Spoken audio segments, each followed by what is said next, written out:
पूरी देश में लाखों की तादाद में मंदिर हैं और सुचारू रूप से चलते हैं सब कार्यक्रम उनका, लेकिन एक मंदिर है जो आरएसएस ने बनवाया है। तमाम तरह के कोर्ट केसेस सब कुछ लड़के प्रधानमंत्री ने खुद उसका इनॉग्रेशन किया और उसी मंदिर में जिसको लेकर पूरी दुनिया में ख्याति और शोहरत चाहती थी भाजपा, आरएसएस और नरेंद्र मोदी, वहीं पर आम जनता के चंदे में डकैती और चोरी का मामला आया है। हद तो ये है, आप देखिए कि पिंकी चौधरी, हाँ यही व्यक्ति जो अक्सर मुसलमानों पर नफरती बातें, उनके खिलाफ हिंसा करते हुए पाया जाता है, वो व्यक्ति क्या कह रहा है?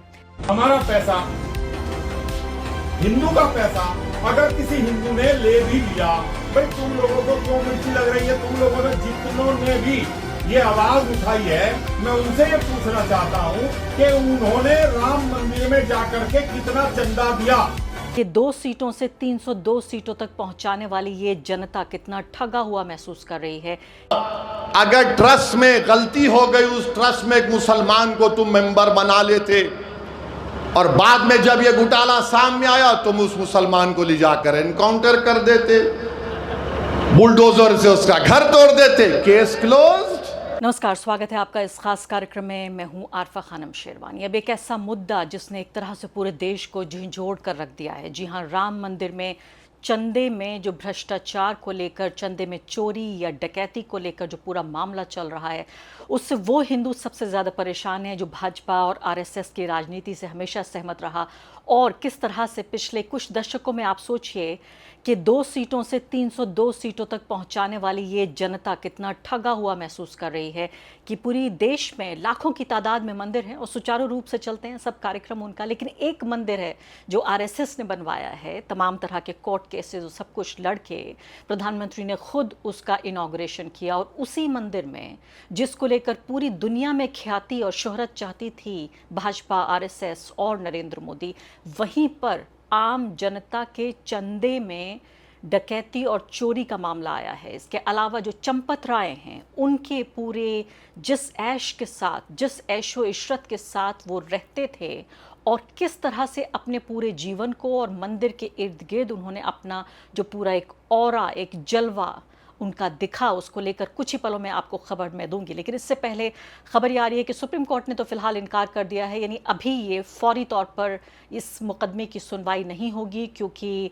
सुप्रीम कोर्ट ने कहा है कि अभी जो छुट्टियां चल रही हैं फिलहाल, यानी 12 जुलाई के बाद ही ये संभव हो पाएगी ये सुनवाई। और इसके अलावा सीबीआई जांच की मांग इस याचिका में की जा रही थी। इस दौरान जो छोटी छोटी मछलियां हैं, जी हाँ, ये छोटे छोटे जो लोग हैं जुड़े हुए, उनको तो गिरफ्तार कर लिया 6-8 लोगों को, लेकिन चंपत राय से पूछताछ की जा रही है। आज तक की ये रिपोर्ट है फिलहाल, वो कहती है कि पुलिस ने राम मंदिर ट्रस्ट के पूर्व महासचिव चंपत राय ने प्रशासनिक निर्णयों, चढ़ावा प्रबंधन और कर्मचारियों की जवाबदेही को लेकर सोमवार को 3 घंटे तक पूछताछ की। आपको पता है कि 2 लोगों का इस्तीफा ले लिया गया, कोई गिरफ्तारी नहीं हुई इनके खिलाफ, यानी अभी इनकी कोई गिरफ्तारी नहीं हुई, ये अरेस्ट नहीं हुए, सिर्फ इनसे इस्तीफा लिया गया है। और इस्तीफे के मामले में भी पूरे तरीके से जो योगी और मोदी के बीच की जो तकरार है वो सीधा इसका रिजल्ट बताया जा रहा है। तो 3 घंटे उनसे पूछताछ हुई और आज तक के सोर्सेज ये कह रहे हैं कि चंपत राय कई सवालों के जवाब नहीं दे पाए। हालांकि उन्होंने चोरी में अपनी भूमिका से इनकार करते हुए कहा कि जानकारी मिलते ही उन्होंने एफआईआर दर्ज कराई थी। मैं आपको कुछ ही पलों में, आप इंतजार कीजिए और आपको बताऊंगी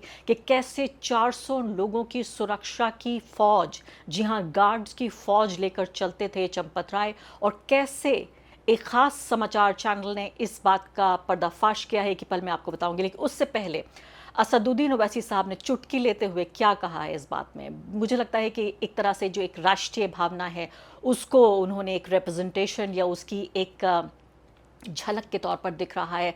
असदुद्दीन ओवैसी ने बिजनौर में एक भाषण के दौरान कहा कि राम मंदिर ट्रस्ट में एक मुसलमान को शामिल कर लेते, जब घोटाला सामने आता तो उसका एनकाउंटर कर देते, बुलडोजर से उसका घर ढा देते, केस अपने आप ही क्लोज हो जाता। सुन लेते हैं। अगर ट्रस्ट में गलती हो गई, उस ट्रस्ट में एक मुसलमान को तुम मेंबर बना लेते और बाद में जब ये घोटाला सामने आया तुम उस मुसलमान को ले जाकर एनकाउंटर कर देते, बुलडोजर से उसका घर तोड़ देते, केस क्लोज। चंपक तो मजे में है, चंपक अभी पूरे चंपक मजे में है। आप बताइए क्या हो रहा है, ये क्या हो रहा है बताइए आप। किसका घर नहीं तोड़ा जा रहा है? जिनको गिरफ्तार किया गया उनको पुलिस कस्टडी भी नहीं ली जाती। अब शायद आज के बाद, मेरे बोलने के बाद, शायद कल पुलिस कस्टडी ले लेंगे। बताओ आज क्या हो रहा है उत्तर प्रदेश में। इसके अलावा कांग्रेस पार्टी ने अपना एक डेलीगेशन भेजा था अयोध्या, जिसमें लोगों को हाउस अरेस्ट किया गया है। अजय राय भी उसमें शामिल हैं, और भी कई लोग हैं, उनके नाम बताती हूँ। कहा जा रहा है कि अब देखिए अयोध्या को कश्मीर बना दिया गया। इस तरह की बातें कह रहे हैं ऑपोजिशन के लोग। ऐसा लगता है कि कश्मीर को कश्मीर बना देना जैसे जायज़ था, लेकिन जो मेन लैंड है अगर उसको बनाया जा रहा है कश्मीर, तो बड़ी बुरी बात है। हाउस अरेस्ट इन लोगों को किया गया है। तो अयोध्या में रामलला के दर्शन करने और मंदिर में चढ़ावे की चोरी का जो मामला है, कांग्रेस के डेलीगेशन को उत्तर प्रदेश के प्रशासन ने नज़रबंद कर दिया है।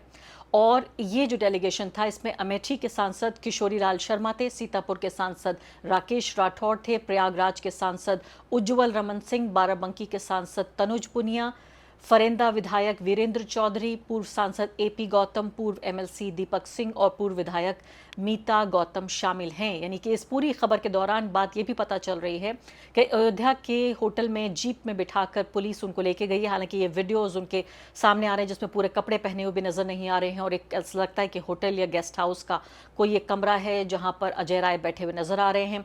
पुलिस का कहना है कि अयोध्या में कानून व्यवस्था को बनाए रखने के लिए उन्होंने ये कदम उठाए। दूसरी एक और अच्छी बात आपको बताना चाहती हूँ कि आजकल एक नया डिस्कोर्स चल रहा है। जब से ये पूरा मंदिर में भ्रष्टाचार का मुद्दा आया है, कहा जा रहा है कि जो राम भक्त हैं सिर्फ वही इस पर सवाल उठा सकते हैं कि चंदा चोरी क्यों हुई। जो लोग राम भक्त नहीं हैं या नरेंद्र मोदी के भक्त नहीं हैं, जिनका इस मंदिर को बनाने में योगदान नहीं था, राम टेम्पल को बनाने में अयोध्या में, वो सवाल नहीं कर सकते। हद तो ये है, आप देखिए कि किस तरह से ये पूरी हिंदुत्व की जो राजनीति है उसका कारोबार किस तरह से चल रहा है। पिंकी चौधरी, हाँ, यही व्यक्ति जो अक्सर मुसलमानों पर नफरती बातें, उनके खिलाफ हिंसा करते हुए पाया जाता है, वो व्यक्ति क्या कह रहा है? कह रहा है कि हम हिंदुओं को इस बात से कोई प्रॉब्लम नहीं है कि ये भ्रष्टाचार हुआ है राम मंदिर के मामले में, ये हमारा पैसा है और हिंदुओं का पैसा हिंदुओं ने ही चुरा लिया, इसमें आपको क्या समस्या है? ये कह रहे हैं पिंकी चौधरी जी, और कह रहे हैं कि हमने कभी इस मामले में कोई सवाल नहीं उठाया जब मदरसे और चर्चों में हिंदुओं का पैसा जाता है। आपको क्या समस्या? आप इस भ्रष्टाचार पे क्यों सवाल उठा रहे हैं? सुन लेते हैं। हमारा पैसा, हिंदू का पैसा अगर किसी हिंदू ने ले भी लिया, भाई तुम लोगों को क्यों मिर्ची लग रही है? तुम लोगों ने, जितनों ने भी ये आवाज उठाई है, मैं उनसे ये पूछना चाहता हूँ कि उन्होंने राम मंदिर में जाकर के कितना चंदा दिया, कितने आभूषण चढ़ाए राम जी को? कोई है जवाब किसी के पास? लेकिन सबको केवल एक बात बोलनी है, राम मंदिर में चंदा चोरी हो गया है। अबे तुम्हें क्या फर्क पड़ रहा है? हिंदू का दिया हुआ पैसा हिंदू के पास गया।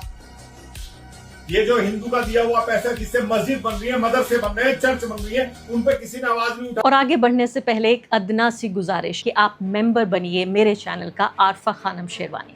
अगर आप मेंबर बनते हैं, आपके समर्थन से आप मेरा हाथ मजबूत करेंगे, इतना मजबूत कि मैं सत्ता का कॉलर पकड़ के सवाल पूछ सकूंगी और जो हमारे समुदाय में हाशिए के जो तबके हैं उनकी आवाज़ उठा सकूंगी। आप यकीन जानिए, आपका एक छोटा सा सहयोग मेरे लिए इतना बड़ा होगा जिसके लिए आप अंदाजा भी नहीं लगा सकते। और अगर ये सिर्फ इस तरह के लोग, जो पिंकी चौधरी जैसे लोग हैं, जो माने जाते हैं कि हिंसा और साथ साथ किस तरह की ये जो नफरत फैलाते हैं उनका कारोबार करते हैं, तो शायद सब्र हो जाता। लेकिन आप ये सोचिए, आपके सामने यहाँ पर ये एंकर महोदया हैं, जी हाँ, ये भी यही कह रही हैं कि ये भी वही थे वीएचपी, बीजेपी और आरएसएस जिन्होंने मंदिर की लड़ाई लड़ी और उसे जड़ से और यहाँ तक पहुँचाने में, फल तक पहुँचाने में इन लोगों ने काम किया। तो उन लोगों को अधिकार नहीं है सवाल पूछने का। जो लोग मंदिर निर्माण या मंदिर आंदोलन, जिसे तथाकथित रूप से कहा जाता है, उसमें जिन्होंने हिस्सेदारी दी, उनको सवाल पूछने का हक नहीं है। सवाल सिर्फ वही पूछ सकता है जिसने, जो राम भक्त है, जिसने इस मंदिर के निर्माण में अपना योगदान दिया है।